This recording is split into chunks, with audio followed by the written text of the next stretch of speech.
Students, class 12 CBSE board और UP board में bio में जो फर्स्ट चैप्टर है रिप्रोडक्शन इन ऑर्गेनिजम्स, तो पहले वीडियो में हम लोगों ने उस पर सेक्सुअल मोड ऑफ रिप्रोडक्शन पे चर्चा किया था। इस वीडियो में हम लोग सेक्सुअल मोड ऑफ रिप्रोडक्शन पर चर्चा करेंगे। आपका कंसेप्ट मैं डेवलप करने का प्रयास करता हूँ। किसी भी ऑर्गेनिज्म की लाइफ साइकिल में 3 मेन फेजेस होती हैं। फर्स्ट फेज को बोलते हैं जुवेनाइल फेज या vegetative phase. Juvenile phase birth से लेकर के सेक्सुअल मैच्योरिटी आने तक की जो फेज होती है वो जुवेनाइल फेज कहलाती है। प्लांट्स में उसी को वेजिटेटिव फेज कहते हैं। सेकेंड फेज है रिप्रोडक्टिव फेज। मैच्योरिटी आने के बाद गैमेटोजेनेसिस प्रारंभ हो जाए और वो ऑर्गेनिज्म रिप्रोडक्शन के लिए कैपेबल हो जाए, उसको हम बोलेंगे रिप्रोडक्टिव फेज। थर्ड है सेनेसेंट फेज। ये फुल मैच्योरिटी आने के बाद ग्रोइंग ओल्ड वाली एज है और ये चलती जाती है अप टू डेथ तक। तो लाइफ साइकिल को 3 मेन पार्ट्स में हम डिवाइड कर सकते हैं। और सेक्सुअल रिप्रोडक्शन अगर ऑर्गेनिज्म में होना है तो उसको ब्रॉडली हम 3 अलग अलग इवेंट्स में डिवाइड करते हैं। फर्स्ट इवेंट है प्री फर्टिलाइजेशन। प्री फर्टिलाइजेशन में गैमीट फॉर्मेशन और गैमीट ट्रांसफर वाली प्रोसेस होती है। सेकेंड स्टेज है फर्टिलाइजेशन। इसमें गैमीट्स का यूनियन होता है और 2n जाइगोट का निर्माण हो जाता है। Union of gametes in fertilization. और थर्ड स्टेज है पोस्ट फर्टिलाइजेशन, जिसमें कि जाइगोट का एम्ब्रियो में development and after embryo development नए ऑर्गेनिज्म का पूरा डेवलपमेंट हो जाना पोस्ट फर्टिलाइजेशन प्रोसेस में आता है। सेक्सुअल रिप्रोडक्शन के ये 3 मेन इवेंट्स। तो सेक्सुअल रिप्रोडक्शन की साइकिल को, सेक्सुअल रिप्रोडक्शन की प्रोसेस को कैरी ऑन करने के लिए ऑर्गेनिजम्स अलग अलग टाइप्स के होते हैं। वहाँ पे चूँकि अलग अलग 2 गैमीट्स बनना है तो गैमीट्स फॉर्मेशन कहाँ कहाँ होता है उसके अकॉर्डिंग हम प्लांट्स और एनिमल्स को अलग अलग कैटेगरीज में डिवाइड कर सकते हैं। जैसे प्लांट्स में होमोथैलिक या मोनोइसियस। होमोथैलिक लोअर प्लांट्स में जो थाइलस होता है, प्लांट की बॉडी होती है, उसी एक ही थाइलस पर अगर मेल और फीमेल दोनों पाए जाएं तो उसको हम होमोथैलिक कंडीशन बोलते हैं। और हायर प्लांट्स में उसी को मोनोइसियस कंडीशन बोलेंगे, जिसमें एक ही प्लांट में मेल और फीमेल गैमीट दोनों बनते हों। बाइसेक्सुअल प्लांट वो कहलाएगा। हेट्रोथैलिक या डायोसियस कंडीशन यूनिसेक्सुअल कंडीशन है, जिसमें मेल और फीमेल अलग अलग प्लांट में या अलग अलग थैलस में बनते हैं। और अलग अलग प्लांट्स में जब बनेंगे तो जो मेल फ्लावर होगा उसको स्टेमिनेट फ्लावर बोलते हैं और फीमेल फ्लावर को हम स्टिलेट फ्लावर बोलते हैं। एनिमल्स की अगर बात करें तो एनिमल्स में 2 कंडीशन होंगी। एक को यूनिसेक्सुअल बोलेंगे, जिसमें मेल और फीमेल दोनों एनिमल्स अलग अलग होते हैं। और दूसरी कंडीशन होती है बाइसेक्सुअल की, जिसको हर्माफ्रोडाइट कंडीशन भी बोला जाता है। तो events in reproduction, sexual reproduction में प्री फर्टिलाइजेशन की जो प्रोसेस है वो प्रोसेस है गैमेटोजेनेसिस, गैमीट फॉर्मेशन की। तो अगर हम प्लांट्स को ध्यान से देखें तो प्लांट्स में क्रोमोसोम नंबर और उनके क्रोमोसोम की जो प्लॉइडी होती है उनके एक्सप्रेशन के आधार पर किसी भी एनिमल या प्लांट को हम 2 कैटेगरीज में डिवाइड करते हैं। पहली कैटेगरी ऐसी है वे प्लांट्स या वे एनिमल, ज़्यादातर प्लांट्स में ही हैं, वे प्लांट्स जिनकी लाइफ साइकिल में हैप्लॉइड फेज डोमिनेंट फेज होती है। पूरी लाइफ साइकिल में वो ज़्यादा समय तक जो हमको दिखने वाली फेज है वो हैप्लॉइड फेज है, जैसे एल्गी में, फंजाई में और ब्रायोफाइट में। ठीक उसके विपरीत जो हायर प्लांट्स हैं उनमें जो दिखने वाली फेज है वो डिप्लॉइड फेज है। उनकी 2n वाली जो फेज होती है, 2n के जो स्ट्रक्चर्स होते हैं वो हमको दिखाई देते हैं। गैमीट वाली स्टेज उसमें बहुत ही कम समय के लिए आती है जो डोमिनेंट नहीं होती। तो इसी के आधार पर गैमीट फॉर्मेशन भी अलग अलग तरीके से होता है। इस पर चर्चा हम करते हैं।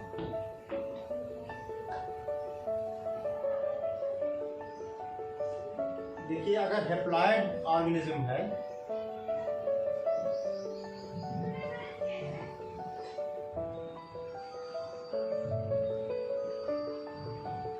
हैप्लॉइड ऑर्गेनिज्म है, उसकी बॉडी में जो क्रोमोसोम का नंबर होगा वो हैप्लॉइड सेट में होगा, n होगा।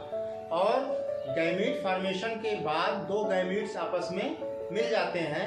सभी लोग जानते हैं कि union of gamete is fertilization, तो गैमीट्स का यूनियन होना है।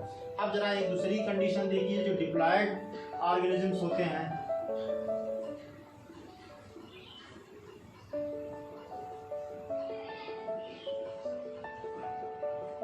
इसमें जो क्रोमोसोम का सेट होता है वो 2n के फॉर्म में होता है। तो अब देखिए यहाँ पर अगर गैमीट का फॉर्मेशन होना है तो इसका तरीका गैमीट का फॉर्मेशन का दूसरा है, यहाँ पर हैप्लॉइड ऑर्गेनिजम्स में गैमीट फॉर्मेशन का तरीका दूसरा है। यहाँ पर जब गैमीट फॉर्मेशन होगा तो एक प्रोसेस यहीं पे होगी, मियोसिस, सेल डिवीजन हो जाएगा, अर्धसूत्री कोशिका विभाजन, और यहाँ पे जो गैमीट दो बनेंगे उनमें हैप्लॉइड सेट क्रोमोसोम का आ जाएगा और वो जब फर्टिलाइज करेंगे तो 2n जाइगोट का डेवलपमेंट हो जाएगा, बन जाएगा। यहाँ पर जब गैमीट फॉर्मेशन होना है तो यहाँ पर जो गैमीट बनेगा वो n सेट वाला ही बनेगा, और यहाँ पे जो प्रोसेस होगी वो कौन सी प्रोसेस होगी, माइटोसिस। माइटोसिस के द्वारा n सेट का गुणसूत्र का गैमीट बनेगा, और जब n दो सेट मिल जाएंगे तो यहाँ पर जो जाइगोट बना वो कैसा बन गया, 2n। ठीक, अभी यहाँ मियोसिस नहीं हुई है। अब 2n से जब प्लांट का डेवलपमेंट होना होता है तब वहाँ पर मियोसिस होगी और n सेट फिर आगे कंटिन्यू करता रह जाएगा। तो इस तरह से हैप्लॉइड और ऑर्गेनिज्म और डिप्लॉइड ऑर्गेनिज्म में गैमेटोजेनेसिस में अलग अलग टाइप का सेल डिवीजन होता है। अब ये जो मियोसिस और माइटोसिस गैमीट फॉर्मेशन के समय हो रही है, इसके पीछे भी एक रीज़न है। सभी ऑर्गेनिजम्स में क्रोमोसोम का नंबर फिक्स होता है। अगर वो हैप्लॉइड ऑर्गेनिज्म है तो उसके क्रोमोसोम का नंबर फिक्स है, वो बढ़ना नहीं चाहिए। जो डोमिनेंट उसकी फेज है उस डोमिनेंट फेज में उस ऑर्गेनिज्म में हैप्लॉइड सेट का ही क्रोमोसोम होना चाहिए, 2n नहीं होना चाहिए। इसीलिए यहाँ पर माइटोसिस से गैमीट बनेंगे और मियोसिस से आगे का डेवलपमेंट होगा और फिर वो वेजिटेटिव फेज उसकी आ जाएगी और प्लांट डेवलप कर जाएगा। यहाँ पर अगर सोचो मियोसिस न होती तो 2n क्रोमोसोम का सेट यहाँ भी आता, 2n का यहाँ भी आता, और 2n मिल करके जब फर्टिलाइज करते तो 4n का सेट बन जाता, और वो 4n का सेट बन जाने से क्रोमोसोम का नंबर भी चेंज हो जाता, जिससे कि वो ऑर्गेनिज्म अपनी आइडेंटिटी नहीं रख पाता और नए नए बहुत सारे कैरेक्टर्स और जो बहुत सारी व्याधियाँ थी वो उसमें आ जाती, जो कि पॉसिबल नहीं था। अब फर्टिलाइजेशन के लिए गैमीट्स का ट्रांसफ़र होना है तो प्री फर्टिलाइजेशन में गैमीट ट्रांसफ़र की प्रोसेस भी होती है। तो गैमीट के ट्रांसफ़र का जो प्रोसेस होता है प्लांट्स में उसको बोलते हैं पॉलिनेशन। नेक्स्ट चैप्टर का जो वीडियो होगा उसमें पॉलिनेशन के तरीके पर और पॉलिनेशन की प्रोसेस पे विस्तृत चर्चा की जाएगी। एनिमल्स में भी गैमीट का ट्रांसफ़र होता है। मेल गैमीट फीमेल गैमीट से जाकर के फ्यूज कर जाता है और 2n जाइगोट का निर्माण हो जाता है। तो फर्टिलाइजेशन की प्रोसेस दो तरह से हो सकती है, एक को बोलते हैं इंटरनल फर्टिलाइजेशन और दूसरे को बोलते हैं एक्सटर्नल फर्टिलाइजेशन। इंटरनल और एक्सटर्नल। इंटरनल फर्टिलाइजेशन में union of gametes takes place inside the body, और एक्सटर्नल फर्टिलाइजेशन में गैमीट्स का फ्यूजन आउटसाइड बॉडी में होता है। ये एक्सटर्नल टाइप का जो फर्टिलाइजेशन होता है फ्रॉक्स में, बहुत सारी फिशेज में ये होता है, और इंटरनल फर्टिलाइजेशन जो डेवलप्ड एनिमल हैं, बर्ड्स में, लिजर्ड्स में, ह्यूमन बीइंग्स में, ये फर्टिलाइजेशन इंटरनल टाइप का होता है।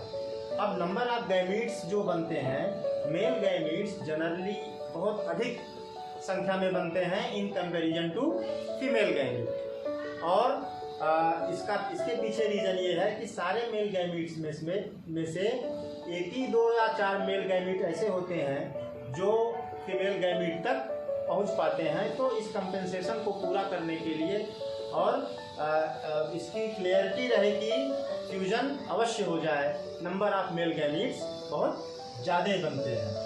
अब मेल गैमीट और फीमेल गैमीट के फ्यूजन से क्या बन जाएगा, 2n स्ट्रक्चर बन जाएगा। इसी को हम बोलते हैं जाइगोट। जाइगोट का बन जाना फर्टिलाइजेशन है। अब जाइगोट जो है वो कनेक्टिंग लिंक है किसके बीच में, गैमीट के और एम्ब्रियो के। गैमीट के फ्यूजन से जाइगोट बनेगा और जाइगोट के डेवलपमेंट से एम्ब्रियो बन जाएगा। तो zygote is the connecting link between gamete and embryo.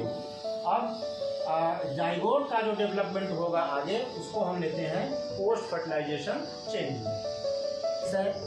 Plant में जो फर्टिलाइजेशन होता है वो एक स्पेशल टाइप का फर्टिलाइजेशन एंजियोस्पर्मिक प्लांट्स में होता है। जो डेवलप्ड प्लांट हैं उसको बोलते हैं डबल फर्टिलाइजेशन। डबल फर्टिलाइजेशन में क्या होता है कि एक मेल गैमीट एक सेल से मिल करके बना देता है 2n जाइगोट, और दूसरा मेल गैमीट दूसरे उसमें जो एक बीच में 2 एक सेल जैसी स्ट्रक्चर्स होती हैं जो आपस में मिलकर 2n स्ट्रक्चर पहले से बनाई रहती हैं, उससे जाकर के मेल गैमीट फ्यूज करेगा। सेकेंडरी न्यूक्लियस बोलते हैं उसको।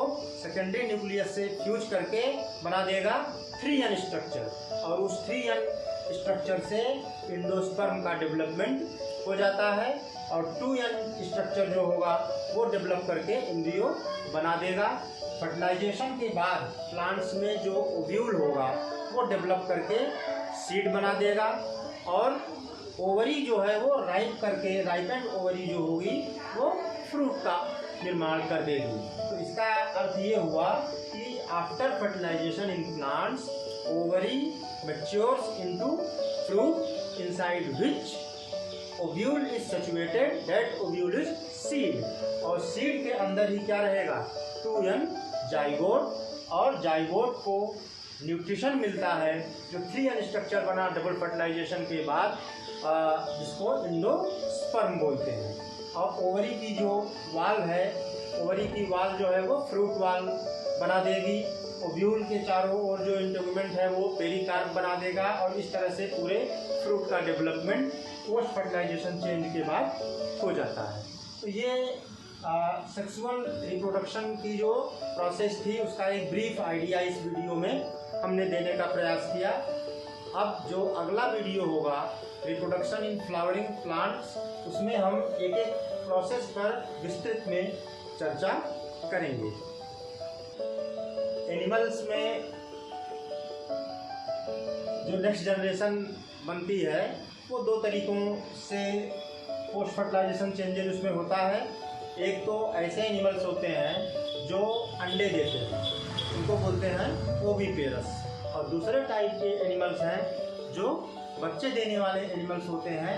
उनका पूरा डेवलपमेंट बॉडी के अंदर ही हो जाता है, और जुवेनाइल फेज का जो बच्चा होगा वही बाहर एटमॉस्फेयर के संपर्क में सीधे आता है। उनको बोलते हैं विविपेरस एनिमल्स। तो एनिमल्स में 2 कैटेगरी, ओविपेरस और विविपेरस। ज़्यादातर बर्ड्स जो होती हैं वो उसमें फर्टिलाइज एग